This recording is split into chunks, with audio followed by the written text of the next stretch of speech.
name is Kirsten Clayton, and I will be discussing the communication theory of identity. We often ask ourselves, who am I? We have identities about ourselves, but how do we create those identities?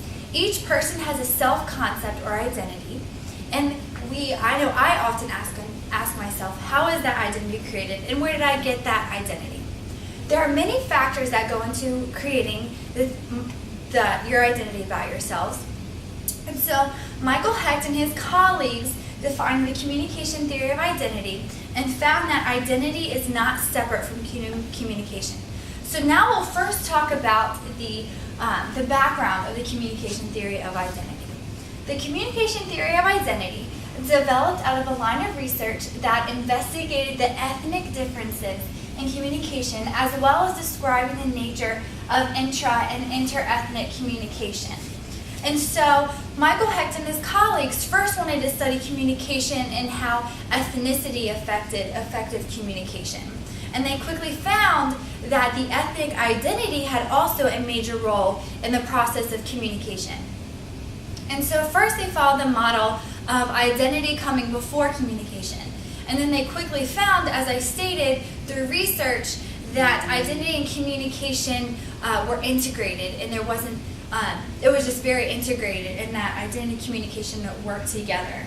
And so this provided the start to the communication theory of identity. And so now we'll talk about the basic ideas of the communication theory of identity. And it basically is the idea that communication is externalizing identities that are learned through social interaction. And so we will have communication with other individuals through social interaction, but the communication is an identity that we have externalized. And so my identities that I portray those identities through the communication that I have. And so through observations and of social interactions, an individual determines which identity is suitable to be portrayed and then portrays that identity through the process of effective communication. And so an example of this would be if I were to walk into a quiet room of students listening to a professor listen to a lecture. I would walk into the room and I wouldn't simply walk in there and scream as if I were having fun with my friends. I would walk in there as a student and I would portray the identity of a student because I've observed the actions of the other students in that class. And so this can be in any situation when someone observes a social interaction, and then they'll be able to determine which identity to reveal. And so with the communication theory of identity, there are 4 layers that are described. And these layers are the personal layer, the enacted layer, the relational layer, and the communal layer. And all of these have different focal points of each layer. First, we'll start with the personal layer. The personal layer, the focus of the personal layer is going to be the individual.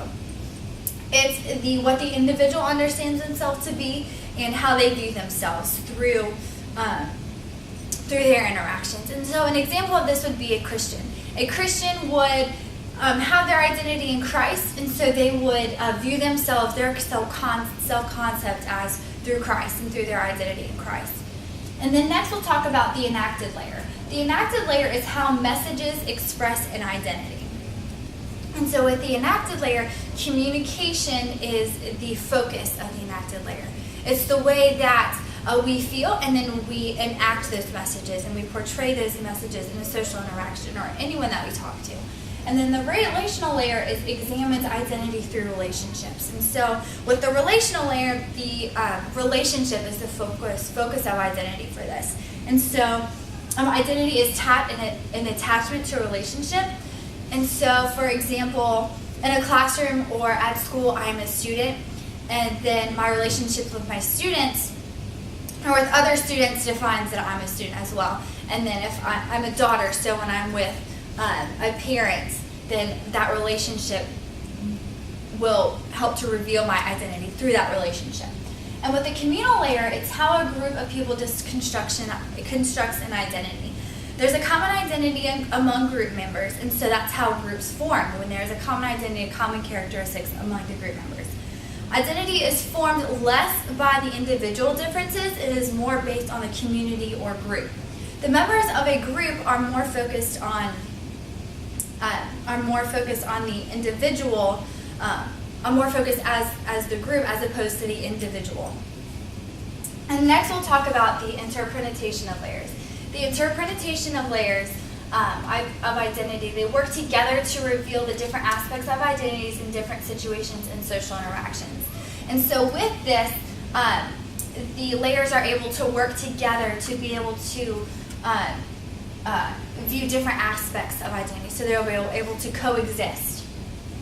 So an example of this would be one cannot examine a person's gender identity, the personal identity, without considering how society defines gender roles, which is a communal identity, or how others view a person as a man or a woman, which is the relational identity. So all of the identities are able to work together. And this is a new, more recent area of study, so there's not a whole lot of research done on this.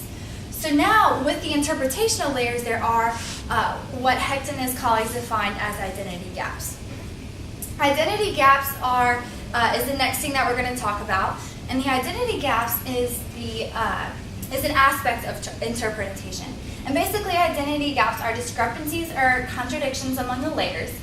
The identity gaps can exist between the layers, between any and all of the layers. So the number of possible identity gaps is 11. There's 6 gaps between any 2 of the 4, 4 gaps among any 3, and 1 gap among all 4 of the frames. An example of this would be, we'll go ahead and use the personal layer and the enacted layer.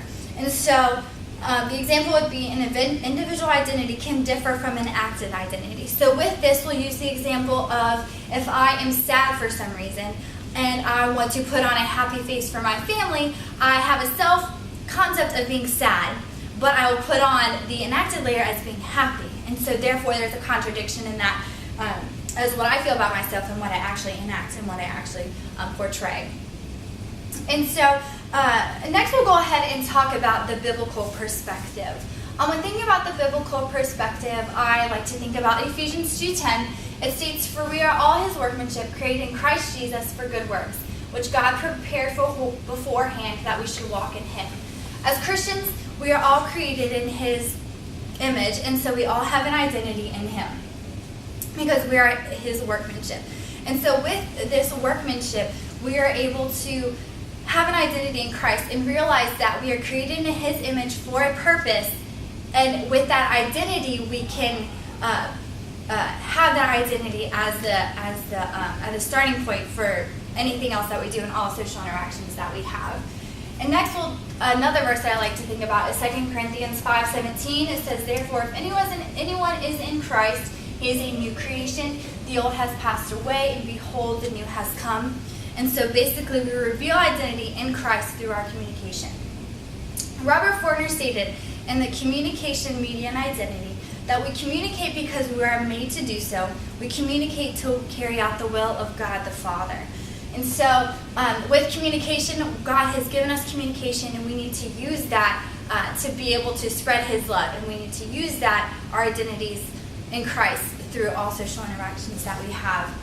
And so next, I'll go ahead and go into the conclusion, or my perspective is that first, our identities are found in Christ Jesus, and I agree with the communication theory of identity that social actions in large part are created through the interactions that we have, and I can see that where I have had that in my life and in the past where I've created identities and revealed that in social interactions. And so in conclusion, basically the communication theory of identity explains how identities are revealed through communication, and that social interactions work in creating those identities.